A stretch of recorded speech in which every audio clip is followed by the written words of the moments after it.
البتہ یہ ہے کہ اس واقعے کی جو یادگار ہے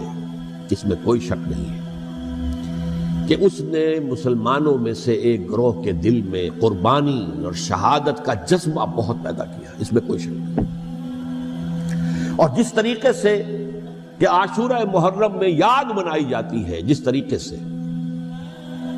اس نے اہل تشیع کے اندر قربانی کا جذبہ بے انتہا پیدا کر دیا، اگرچہ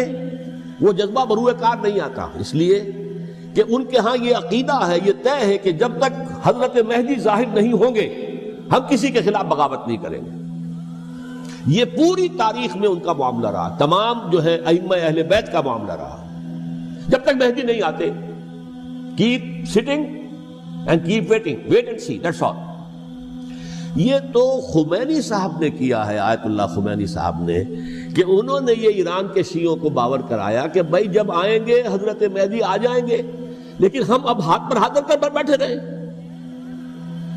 باطل کو چیلنج بھی نہ کریں،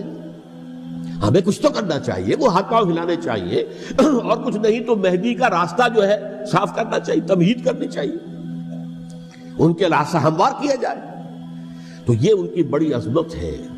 آیت اللہ خمینی صاحب کی کہ اہل تشیع ایران کے جو ہے ان سے انہوں نے یہ بات منوا لی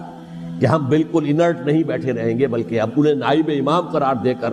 اور ولایت فقیہ کے فلسفے کے حوالے سے، یہ دو چیزیں ان کی جو ہیں بنیادی فلسفے کی ہیں، وہ اس وقت میرا موضوع نہیں ہے، انہوں نے عوام کو ایسا کھڑا کیا ہے کہ 20,000 سے لے کر 30,000 کے درمیان انسانوں نے جانیں دی، عورتوں کے جلوس نکلے،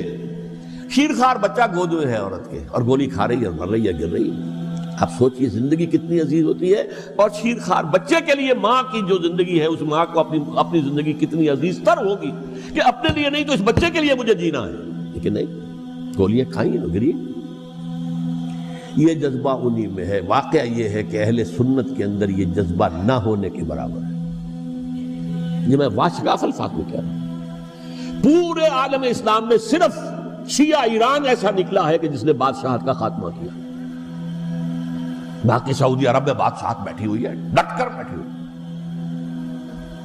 اربوں ڈالر کا ایک ایک محل بنتا ہے ان بادشاہوں کا، اور سنی سن ہے، سن، کوئی حرکت نہیں۔ وہ تو اب جو حرکت ہو رہی ہے وہ اینٹی امریکن حرکت ہے جو ہو رہی ہے، وہ در حقیقت وہ مسئلہ بالکل دوسرا ہے جو اس وقت ہو رہا ہے، لیکن یہ کہ عالم اسلام میں کوئی تحریک ایسے نہیں اٹھی۔ یہ اہل تشیع میں ہے جو بالکل استثنائی بات ہے کہ انہوں نے جو ہے ایک ایسا بادشاہ جس کو کہا جاتا تھا کہ اس کا جو اسلحہ خانہ ہے وہ ایشیا میں سب سے بڑا اسلحہ خانہ ہے، جو 2500 سالہ پرانی جو ایک عظمت تھی ایران کی، اس کو دوبارہ تازہ اور زندہ کرنا چاہتا تھا۔ 2500 سالہ برسی اس نے منائی تھی، اس کے لیے ایک شہر آباد کیا تھا کہ خسرو یا سائرس یا ذوالقرنین قرآن مجید کی اصطلاح میں اس کی یادگار بنائی تھی، اور وہ سوچ رہا تھا کہ وہی عظمت دوبارہ ایران کی ہوگی جو کہ خسرو کے زمانے میں تھی، جس کا قرآن مجید میں سورہ کہف کے اندر ذکر ہے، مشرقی فتوحات، مغربی فتوحات، شمالی فتوحات۔ تو وہ بادشاہ ہے، اس کو بھاگنا پڑا ہوا قربانی کی وجہ سے۔ تو یہ جو ہے واقعہ کربلا نے، اس میں کوئی شک نہیں ہے کہ ایک ایسی مشعل روشن کی ہے جس کو کہ ہر شخص کو دیکھنا چاہیے۔ یہ بھی انسان، جیسے کہ اقبال نے ایک شعر کہا تھا غالب کے لیے،